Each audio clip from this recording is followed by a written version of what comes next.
आखिरकार jujutsu Kaisen chapter 267 के spoilers आ चुके हैं, जिसमें एक ऐसे कैरेक्टर ने कमबैक करा है जिसके बारे में किसी ने सोचा भी नहीं था। और यहाँ तक कि गेगे ने भी यही बोला था कि वो तो मर चुकी है और वो नहीं आने वाली, बट वो आ गई। और कौन है वो कैरेक्टर, वो तुम्हें वीडियो के एंड में पता चल जाएगा। बाकी बिना किसी देरी के स्पॉयलर्स को स्टार्ट करते हैं। तो चैप्टर स्टार्ट होता है विद अ फ्लैशबैक, जिसमें हम देखते हैं यूटा और गोजो को, जो कि बॉडी स्वैपिंग ट्रेनिंग के टाइम पे हैं। और अगर तुम्हें याद हो तो सुकुना की एक फिंगर हमेशा से गोजो के पास थी, और यूटा यहाँ पर यही बोलता है कि गोजो को कि आप मुझे सुकुना की लास्ट फिंगर दे दो ताकि मैं उसे रिका को दे दूँ, और फिर रिका उसे खा लेगी ताकि मैं सुकुना की कर्स टेक्निक कॉपी कर सकूँ। बट गोजो यूटा को मना कर देता है, क्योंकि ये दोनों अभी बॉडी स्वैपिंग ट्रेनिंग के अंदर है। तो गोजो अभी यूटा की बॉडी में है और यूटा अभी गोजो की बॉडी में है। बट गोजो ने यूटा को वो लास्ट फिंगर देने से क्यों मना करा, गोजो वो बताता है। गोजो बताता है कि हाँ, सुकुना की लास्ट फिंगर काफ़ी है उसकी कर्स टेक्निक को यूज़ करने के लिए, बट सुकुना की एक फिंगर इनफ नहीं है कि उसकी कर्स टेक्निक को समझने के लिए। और गोजो ऐसा इसलिए कह रहा है क्योंकि वो अभी यूटा की बॉडी में है और वो यूटा की कॉपी करने वाली टेक्निक को समझ रहा है। जिस पर यूटा भी अग्री करता है और बोलता है कि जब मैंने इनुमाकी की कर्स टेक्निक यूज़ करी थी तब उसी ने मुझे समझाया था कि उसकी टेक्निक एग्जैक्टली वर्क कैसे करती है। आगे गोजो बोलता है कि मुझे लगता नहीं कि यह सही होगा अगर हम सुकुना से कनेक्शन लूज़ कर दे।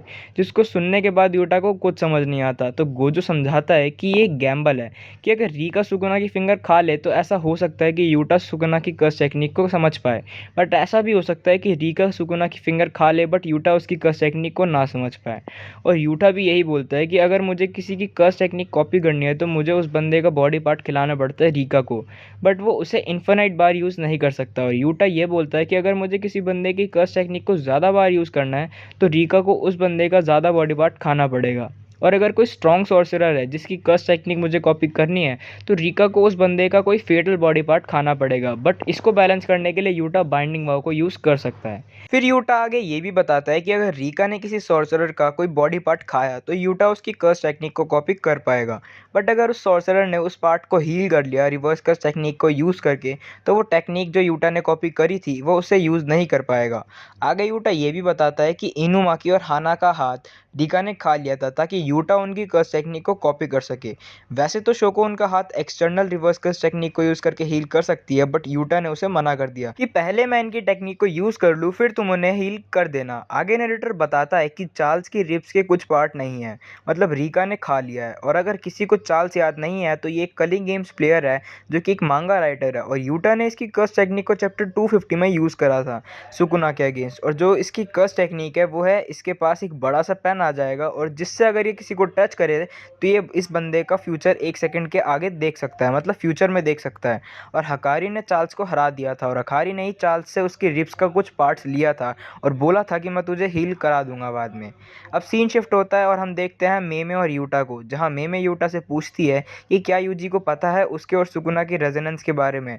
और यहाँ रेजोनेंस का मतलब है कि यूजी और सुकुना कनेक्टेड है, तो सुकुना यूजी का माइंड पढ़ सकता है, और इसलिए ये लोग यूजी को किसी भी प्लान के बारे में नहीं बताते। और यूटा यही बोलता है कि हम यूजी को थोड़ा बहुत बता देंगे प्लान के बारे में। यूटा यूजी को बोलता है कि तू यूज तो नहीं कर सकता बट स्टिल तेरी बॉडी के अंदर सुकुना की कर्स टेक्निक है, और ये चीज़ गोजो भी कंफर्म करता है अपनी 6 साइज की मदद से। और इसी के साथ फाइनली फ्लैशबैक खत्म होता है और हम आते हैं प्रेजेंट में, जहाँ सुकुना नोटिस करता है कि यूजी की 2 फिंगर्स मिसिंग है, जिसको देखकर सुकुना सोचता है कि एक फिंगर मिसिंग होना तो ठीक है क्योंकि एक फिंगर तो मैंने ही तोड़ी थी और मेगुमी को खिलाई थी, बट सेकंड फिंगर। और तभी वो ये रियलाइज़ करता है कि यूटा ने यूजी की फिंगर को रिका को खिलाया था ताकि वो मेरी कर्स टेक्निक कॉपी कर सके। वही हम देखते हैं सुकुना की लास्ट फिंगर जो कि एक जगह पर बंधी हुई है, और वहीं पर हम उटाहिमे और गाकुगांजी को देखते हैं। गाकुगांजी सुकुना की फिंगर को देखकर बोलता है कि ये एक स्पेशल ग्रेड कर्स ऑब्जेक्ट है जिसे हम जुजुत्सु यूज़ करके डिस्ट्रॉय नहीं कर सकते हैं, बट उस टेक्निक को यूज़ करके हम इसे नुकसान पहुंचा सकते हैं। और उटाहिमे भी यही बोलती है कि सिर्फ वही ये काम कर सकती है, और वो कौन है, वो है कुगिसाकी नोबारा। और नोबारा आते ही अपने कस चूल हथौड़ा और कील लेती है और सुकुना की फिंगर पर अटैक करने लगती है। और जैसे ही नोबारा ने सुकुना की फिंगर को हिट करा, सुकुना की फट गई भाई, वो बंदा बिल्कुल कांप गया। और सुकुना ये रियलाइज़ करता है कि ये नोबारा की ही कर्स टेक्निक है, और इस टाइम तक यूजी भी रियलाइज़ करता है कि नोबारा जिंदा है। और ये जानने के बाद यूजी और नोबारा दोनों ही खुश हैं। और क्योंकि नोबारा वहाँ पर सुकुना की फिंगर पर अटैक कर रही है, जिस वजह से सुकुना अपना डोमेन भी यूज़ नहीं कर पा रहा, और यूजी उसे पेटना शुरू कर देता है। यूजी इंस्टेंटली सुकुना पर सोल डिस्मेंटल से अटैक कर रहा है और उसे हील करने का मौका ही नहीं दे रहा। बट सुकुना भी कम नहीं है, वो यूजी को पंच करता है और यूजी सुकुना से दूर हो जाता है। सुकुना यूजी को बोलता है कि तुझे क्या लगा, तू अपने डोमेन से मुझे हरा देगा। फिर सुकुना ये सोचता है कि यूजी अपनी लिमिट पे है क्योंकि वो अपने आप को हील भी नहीं कर पा रहा है, और क्योंकि डोमेन हाई अमाउंट में कर्स एनर्जी कंज्यूम करता है तो it's over for Yuji. But तभी यूजी सुकुना को एक डाइवर्जेंट फिस्ट मारता है और उसके बाद बोलता है कि सुकुना चल खत्म करते हैं इस एवर साइक्लिंग कर्स को, और यूजी हिट करता है सुकुना को विद अ ब्लैक फ्लैश। और चैप्टर यहीं पर खत्म होता है और लास्ट में एडिटर का कमेंट है बेल बज चुकी है और यहाँ पे बैटल खत्म होती है।